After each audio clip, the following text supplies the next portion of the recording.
It's 1944. The night sky over Berlin is ablaze with searchlights cutting through the darkness like surgical blades. And somewhere high above the German capital, a formation of heavy bombers rumbles forward through a gauntlet of flak and fire. But these aren't just any airmen. These are pilots who traveled halfway around the world, from sun-scorched deserts and endless coastlines, to fight a war that most people back home could barely imagine. And when Adolf Hitler himself learned that Australian pilots, these so-called colonial boys from the bottom of the map, were now striking at the very heart of his 1,000-year Reich, he made a decision that would turn the night sky into hell itself. He unleashed 300 Luftwaffe fighters with a single, chilling directive: stop them at any cost. What happened next became one of the most extraordinary stories of courage, defiance, and unexpected honor ever to emerge from the Second World War. Before we dive into this incredible true story, drop a comment below and let me know where you're watching from, because this tale of underdogs who refuse to back down deserves to be heard around the world. Now, you might be wondering why this story matters so much, why it's never gotten the attention it truly deserves. The answer is simple and profound. This is the story of how a group of men who were constantly underestimated, dismissed as mere colonials playing at war, proved that courage knows no borders and that determination can overcome even the most overwhelming odds. These Australian pilots didn't just fly missions over Berlin. They rewrote the rules of what was considered possible. They challenged the Nazi propaganda machine's narrative of Aryan supremacy. They showed the world that heroes can come from anywhere, even from a distant land that most Europeans couldn't find on a map. This wasn't just about dropping bombs. This was about pride, about proving that Australians belonged in the sky, alongside the best pilots the world had ever seen. This was about defying death itself, night after night, knowing full well that the odds of survival were impossibly slim. And most importantly, this is about the moment when their enemies, the very pilots sent to destroy them, began to realize that they were facing something extraordinary. Let me take you back to where it all began. In the early years of the war, thousands of young Australian men answered the call to serve. But unlike their fathers who had fought at Gallipoli and in the trenches of France during the First World War, these men would fight in a new arena: the sky. They came from cattle stations in the outback, from coastal towns where the biggest excitement was the weekend surf, from mining communities and sheep farms. They were mechanics and farmers, school teachers and stockmen. What they all shared was a sense of adventure, a fierce loyalty to the empire that Australia was still deeply connected to, and an unshakable belief that fascism had to be stopped, no matter how far they had to travel to stop it. But when they arrived in England and volunteered for the Royal Air Force, they were met with something unexpected: condescension. British officers looked at their sun-weathered faces and heard their distinctive accents and made assumptions. Colonial pilots. Colonials. The word carried weight, and not the good kind. It suggested they were second-rate, enthusiastic perhaps, but lacking the sophistication, the breeding, the natural superiority that supposedly came with being born in the British Isles. Squadron leaders quietly expressed doubts about whether these Australians had the discipline for formation flying, the tactical acumen for complex operations, the nerves for sustained combat. The Australians, in their typical fashion, said nothing. They simply got to work. They absorbed every lesson at flight training schools. They mastered the heavy Lancaster and Halifax bombers with their multiple engines and complex systems. They studied navigation with an intensity that surprised their instructors, because flying over the Australian wilderness had taught them that if you got lost, you could die before anyone found you. They understood darkness, isolation, and the importance of trusting your instruments when your eyes told you lies. When they finally earned their wings and were assigned to operational squadrons, they brought with them something that couldn't be taught in any classroom: resilience. The Australian landscape had forged them into men who didn't quit when things got hard. The culture they came from valued mateship above almost everything else. A code that meant you never abandoned your friends, you never let your crew down, you faced whatever came together. And they were about to need every ounce of that resilience, because Bomber Command was preparing for the most ambitious and dangerous campaign of the war: sustained strategic bombing of German cities, including Berlin itself. Now, Berlin wasn't just another target. It was Hitler's capital, the symbolic and administrative heart of Nazi Germany, defended by the most sophisticated air defense network ever constructed. Flying to Berlin meant crossing hundreds of miles of enemy territory, dodging night fighters that prowled the darkness with increasing skill and deadly efficiency, surviving forests of anti-aircraft fire that could rip a bomber apart in seconds, and then somehow finding your way back home through the same hell you'd just flown through. The odds were brutally simple. Bomber Command calculated that most crews had roughly a 25% chance of surviving a full tour of 30 operations. And operations over Berlin? Those odds got even worse. Many British crews privately called Berlin missions suicide runs. The target was simply too far, too well defended, too dangerous. When the Australian pilots first heard they'd be flying to Berlin, their reaction shocked. Their British counterparts, they didn't protest, they didn't request transfers to easier assignments. They volunteered for the toughest possible missions. They wanted Berlin. They wanted to prove something. The first time the Australians flew over Berlin as part of the massive bomber stream, something shifted in the German High Command.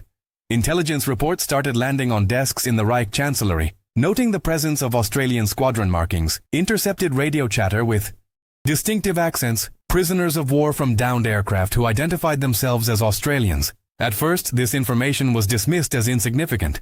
What did it matter where these terror bombers came from? They would all burn the same. But then someone showed these reports to Hitler himself, and his reaction was immediate and visceral. The Führer, who had spent years crafting a propaganda narrative about Germanic racial superiority, about the natural order that placed Aryans at the pinnacle of human achievement, was confronted with an uncomfortable reality.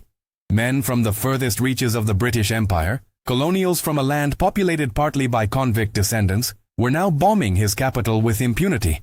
The insult was almost too great to bear. In the twisted logic of Nazi ideology, this was unacceptable. If mere colonials could strike at Berlin, what did that say about German defenses? What did it say about the invincibility of the Reich? Hitler's rage manifested in a direct order that sent shockwaves through the Luftwaffe command structure.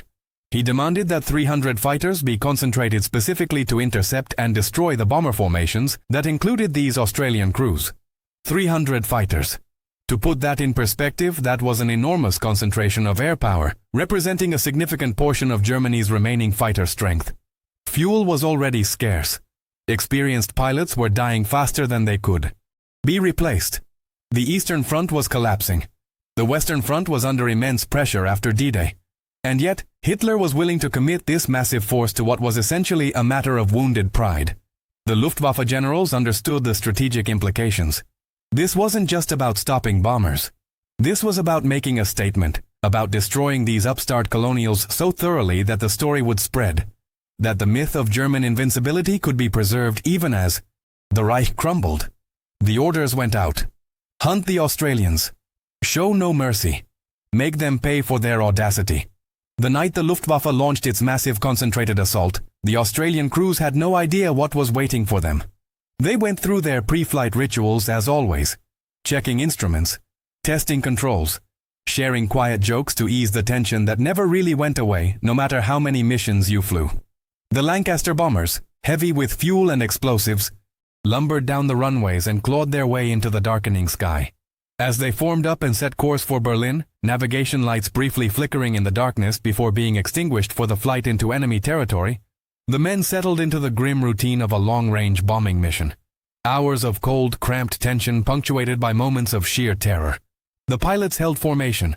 The navigators bent over their charts and instruments, calculating drift and wind speed. The gunners scanned the darkness, knowing that death could come screaming out of the night at any moment. The bomb aimers prepared their equipment, aware that the success of the entire mission depended on those few critical seconds over the target. And then, as they crossed into German airspace, all hell broke loose. The first wave of fighters came up like a swarm of angry hornets, far more than usual, far more aggressive. Tracer fire lit up the night sky in deadly streams of light. The radio filled with urgent shouts. Fighter at 6 o'clock high, corkscrew port now, he's coming around again. The Australian pilots threw their heavy bombers into violent evasive maneuvers that pushed both aircraft and crew to their limits.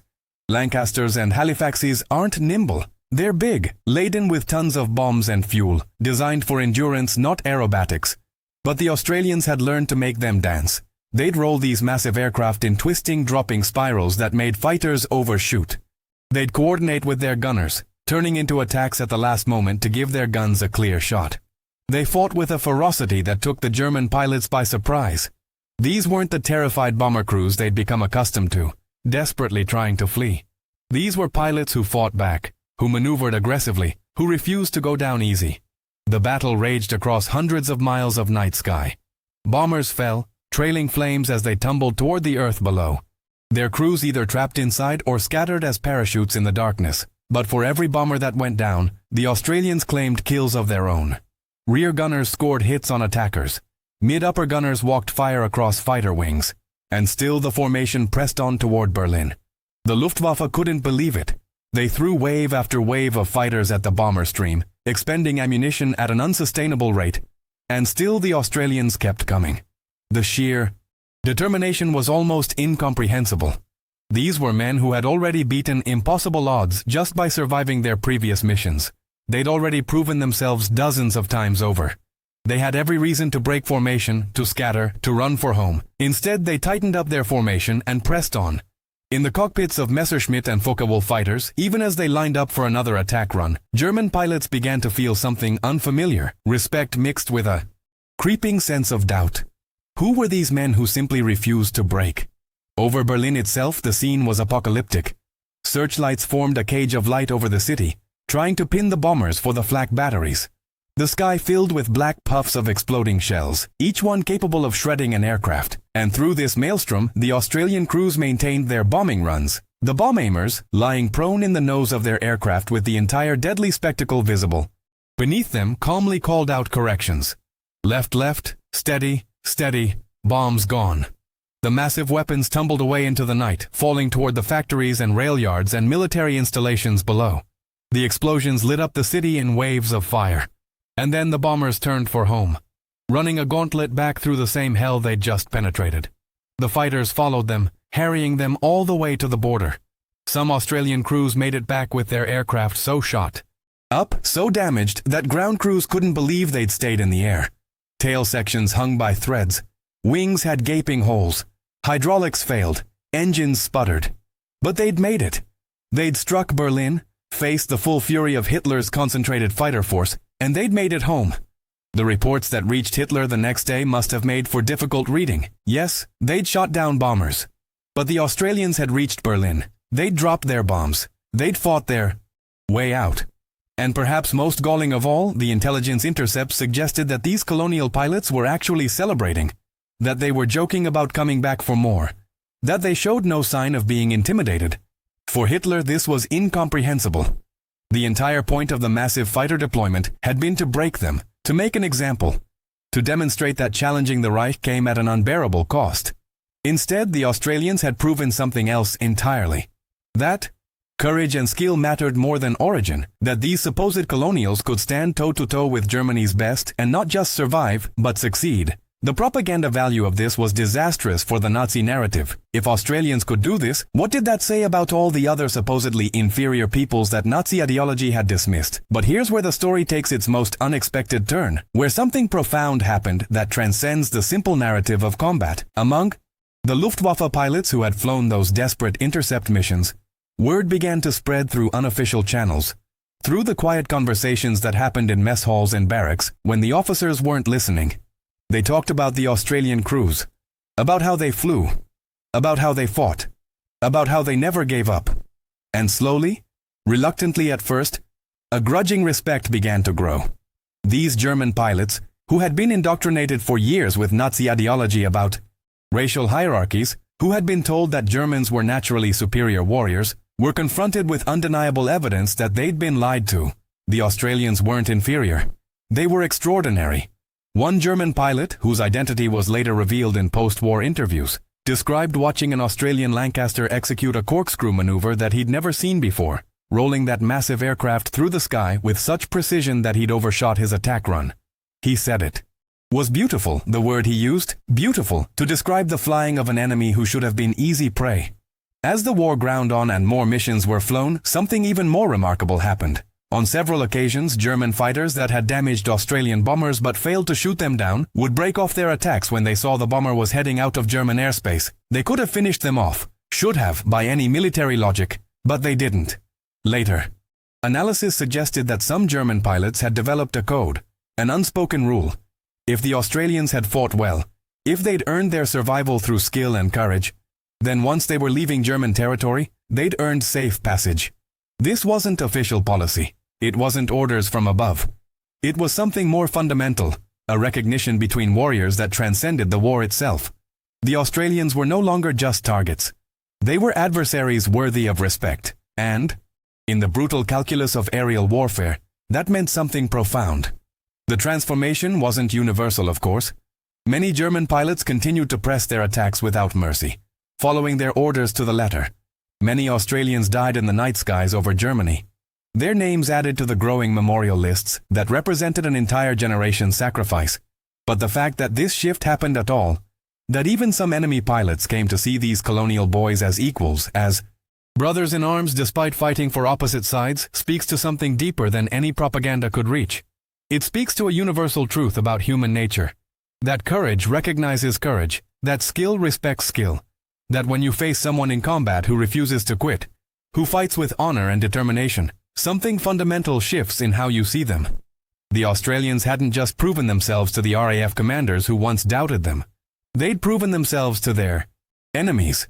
There's a particular story that encapsulates this whole incredible chapter of history, a story that didn't come to light until decades after the war ended. An Australian pilot named Jack, whose full identity I'll withhold out of respect for his family, flew a Lancaster that was severely damaged during a mission over Berlin. His aircraft had been hit by both flak and fighter fire. One engine was completely gone, another was failing. His hydraulics were shot, meaning his bomb bay doors were stuck open, creating massive drag.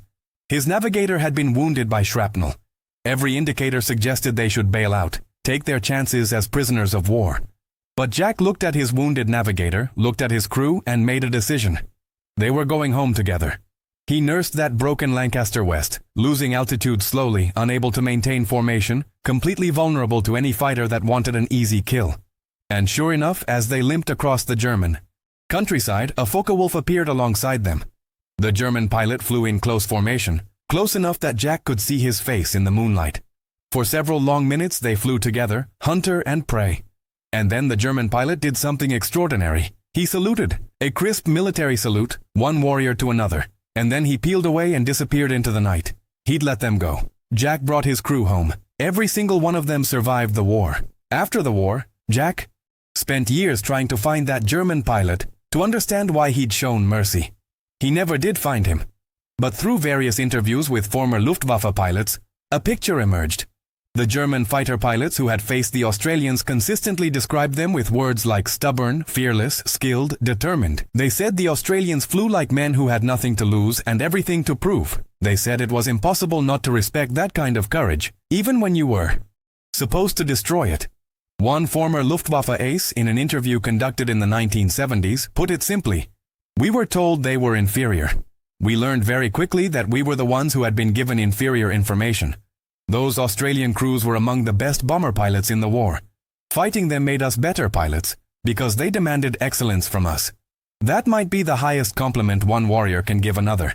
You made me better by forcing me to rise to your level." The impact of the Australian pilots' service went far beyond their military achievements, though those were substantial. They flew thousands of missions. They dropped thousands of tons of bombs on strategic targets. They tied up enormous Luftwaffe resources. They contributed directly to the degradation of German war industry and the eventual Allied victory. But more importantly, they shattered assumptions.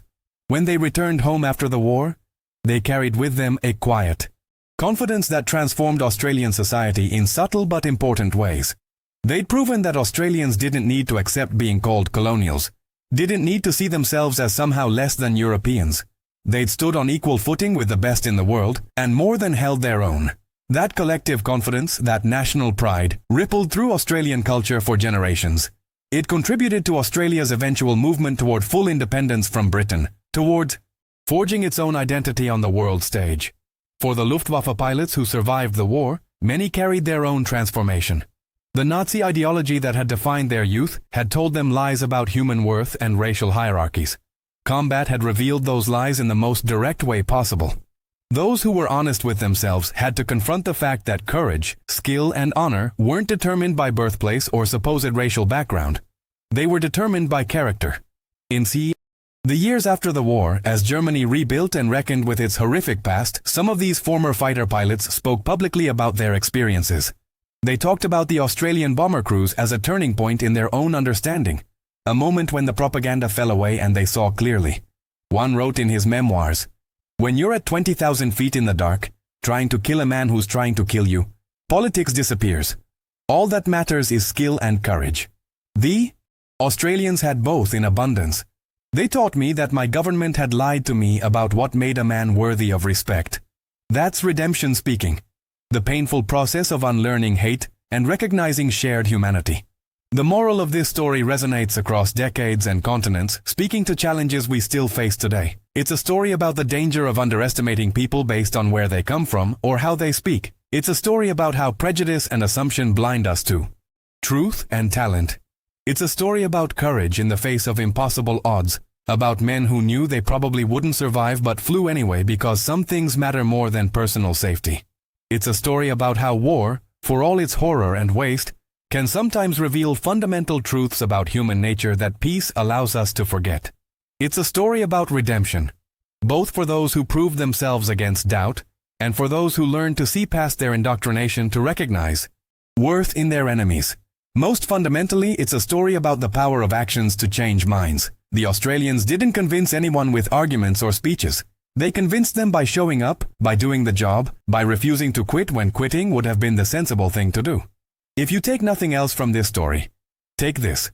Never underestimate someone based on superficial judgments. Never assume that origin determines capability. Never forget that courage is universal. That it speaks a language everyone understands regardless of native tongue or birthplace. The Australian pilots who flew over Berlin weren't superhuman.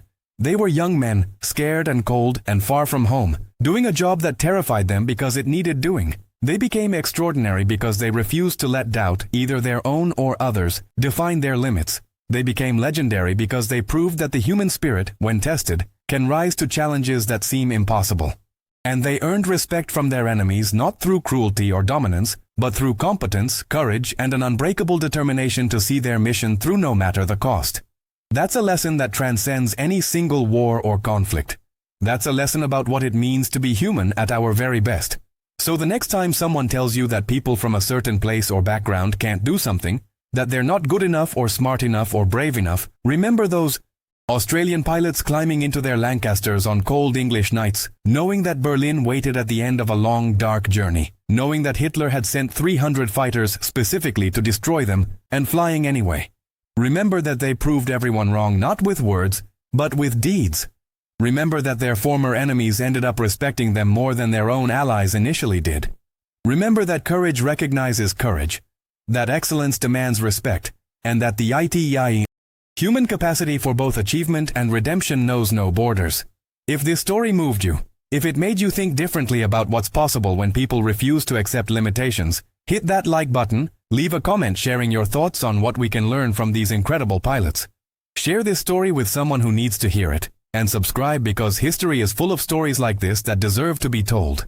These Australian pilots flew into hell and back not for glory, but because it was right. The least we can do is remember them, honor them, and learn from their example. They were told they weren't good enough. They proved that worth isn't where you're from, it's what you do when you're tested. And they passed that test every single time they flew into the night sky over Berlin, staring down 300 enemy fighters, and came back to fly again. That's not just courage, that's immortality.